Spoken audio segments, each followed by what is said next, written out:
أفلح المؤمنون الذين هم في صلاتهم خاشعون والذين هم عن اللغو معرضون والذين هم للزكاة فاعلون والذين هم لفروجهم حافظون إلا على أزواجهم أو ما ملكت أيمانهم فإنهم غير ملومين فمن ابتغى وراء ذلك فأولئك هم العادون والذين هم لأماناتهم وعهدهم راعون والذين هم على صلواتهم يحافظون أولئك هم الوارثون الذين يرثون الفردوس هم فيها خالدون. صدق الله مولانا العظيم وبلغ رسوله النبي الأمين الكريم ونحن على ذلك من الشاهدين والشاکرین والحمد للہ رب العالمین.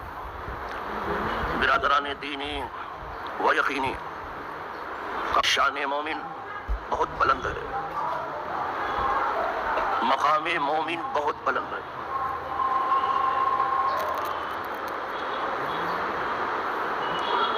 اتنا بلند ہے کہ فرشتے بھی حیرت سے دیکھتے.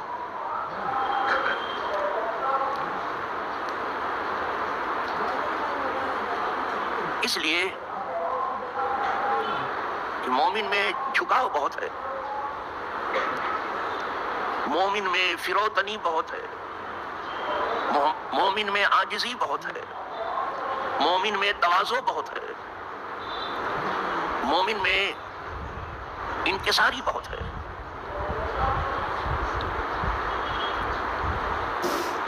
اور مومن کی یہ شان جو ہے اس کے کچھ اوصاف کی وجہ سے ترقی کرتی رہتی ہے.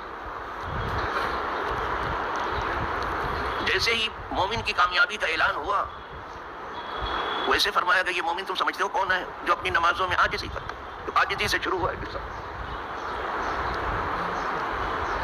جو اپنی نمازوں میں گر گراتے ہیں، جو اپنی نمازوں میں کانپتے اور تھر تھراتے ہیں، جو اپنی نمازوں میں لرزتے ہیں کہ ہم کہاں کھڑے ہیں. پہلے ہی وصفایا الذین هم فی صلاتہم خاشعون. پھر اس کے بعد فرمایا گیا یہ مومن ایسے ہیں کہ بیہودہ کاموں کی طرف اور بیہودہ کلام کی طرف التفات نہیں کرتے. والذین هم عن اللغو معرضون. پھر فرمایا گیا یہ مومن ایسے ہیں یہ زکوٰۃ دینے کا عمل جاری ہی رکھتے ہیں. والذین هم للزکاة فاعلون، جاری رکھتے ہیں. مومن کی مٹھی کبھی بند نہیں رہتی اور منافق کی مٹھی کبھی کھلتی نہیں. منافق گردن سے ہاتھ لپیٹے ہوئے کبھی نہیں بڑھائے گا. اور مومن کا حال یہ ہے کہ وہ اپنا سب کچھ لٹانے کے لیے خدا کی راہ میں تیار کھڑا ہے. مال بھی لٹاتا ہے، جان بھی. وہ پھر کہتا ہے کہ ہم نے کوئی بڑا کام تو نہیں کیا. اب اور کیا بڑا کام ہو سکتا تھا؟ مال بھی لٹا دیا اور جان بھی. وہ کہتا ہم نے کوئی بڑا کام نہیں کیا. کہتا کوئی ہم نے بڑا کام، اس لیے کہ مال اللہ کا تھا اس کی راہ میں دے دیا، جان اللہ کی تھی اس کی راہ میں دے دی. جان بھی دے دی تو کیا ہوا؟ یہ تو اس کا کرم ہے کہ اس پر ہمیں بہترین بدلہ دیتا ہے. جان دی ہوئی اسی کی تھی. اب تو یہ ہے کہ اب ادا نہ ہوا تو اس پر بہت اتراتا بھی نہیں ہے. تو وہ لوگ جو زکوٰۃ دینے کا عمل جاری رکھتے ہیں، وہ لوگ جو اپنے شرمگاہوں کی حفاظت کرتے ہیں، ہاں ان کی بیویوں کے ساتھ یا کنیز کے ساتھ اگر وہ قربت کرتے ہیں تو یہ ان کے لیے درست ہے. ان دونوں کے سوا جو کوئی کچھ اور چاہے تو یہی لوگ حد سے آگے بڑھنے والے. اسی لیے سیدنا عبداللہ ابن عباس رضی اللہ تعالیٰ عنہ کہتے ہیں کل فرج سواہما حرام. ان دو شرمگاہوں کے سوا سب شرمگاہیں حرام ہیں، یا بیوی ہو یا کنیز ہو. یہاں سے متا کی حرمت بھی سمجھ میں آ گئی. میں سبق گزرا ہوا یاد دلا رہا ہوں، یہ آموختہ ہے، پڑھا ہوا ہے آپ کا، پھر یاد دلا رہا ہوں اس لیے کہ مجھے معلوم ہے کہ آپ دہراتے نہیں ہو. یہی جو کچھ مل گیا کچھ تو یہیں رکھ دیا، وہ چلے گئے جہاں ملا تو وہیں دامن سے چاٹ دیا. کچھ لے کے گئے تو اس کو دہراتے گئے. اور سبق یاد ہوتا ہے دو چیز سے. یہ سبق ہے دینی، وہ دو چیز سے. ایک تو یہ کہ پہلے سے دیکھ لے کہ آج بولنے والا کیا بولے گا، یہ مطالعہ کہلاتا ہے. دوسرے یہ کہ جب بولنے والا خطیب بول کر کے گزر جائے تو اس کو اپنے دماغ میں دہرائے کہ کیا کچھ کہا آج، اب یاد ہو جائے گا. کوئی ملے تو اس کے سامنے دہرائے، تکرار ہو جائے گی، اور نہ ملے تو اپنے آپ ہی دہرا لے. اخفش کا معاملہ بڑا مشہور ہے. اخفش ایک ناوی تھا، آپ تو جانتے نہیں ہیں اس کو کیا جانا بیچارے. یہ درسگاہ کے بچے جانتے ہیں، بہت زبردست ناوی ہوا ہے اخفش. پہلے پڑھنے لکھنے میں بہت کمزور تھا بیچارہ یہ. تو کوئی تکرار کرنے کے لیے اس کے ساتھ تیاری نہیں تھا. تمہیں ٹھیک سے خود ہی نہیں آتا، ہم کو کیا تکرار کراؤ گے تم؟ پڑھنے لکھنے میں کمزور تھا. تو اس نے ایک بکری پالی. کہا کوئی میرے ساتھ تکرار نہیں کرے گا نا تو میں اسی کے سامنے بکری کے سامنے بیان کروں گا.